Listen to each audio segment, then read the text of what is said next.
오늘의 코로나19 현황입니다. 신규 확진자 25명 중에 국내 지역 감염이 9명인데 서울 강서구 노인 요양시설과 관련해선 3명이 추가로 확진됐습니다. 확진자가 나온 정부 서울청사에서는 접촉자 57명이 모두 음성으로 확인됐지만 서울시청을 방문한 남성 1명이 확진 판정을 받아서 한 계층이 폐쇄됐습니다. 본격적인 휴가철을 맞아 정부는 휴양지 밀집시설에 이용 인원을 제한하고 사전 예약제를 실시하는 등 방역 지침을 강화하기로 했습니다. 한편 러시아 선원과 수리업체 직원, 이 직원의 지인까지 잇따라 확진되는 등 해외 유입발 지역 감염이 확산되고 있는데요.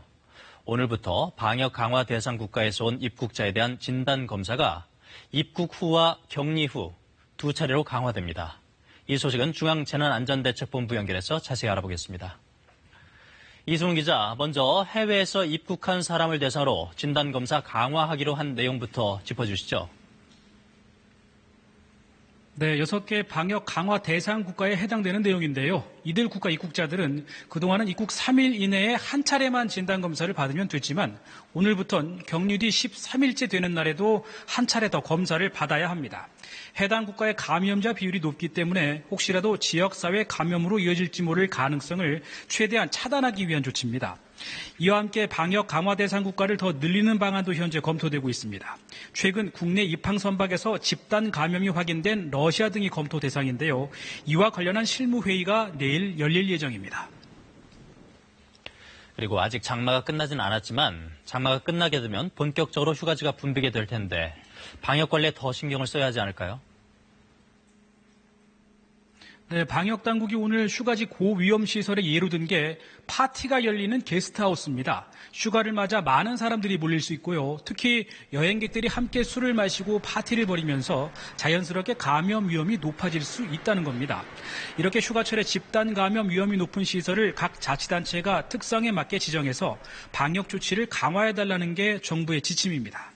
정부가 권고한 방역수칙은 4제곱미터당 1명이 이용하도록 시설 내 인원을 제한하고 또 3시간 운영 뒤 1시간 휴식, 이런 식으로 시간제 운영도 하고요. 이용객들이 집중적으로 몰리는 시간대엔 사전 예약제를 시행하라는 내용입니다.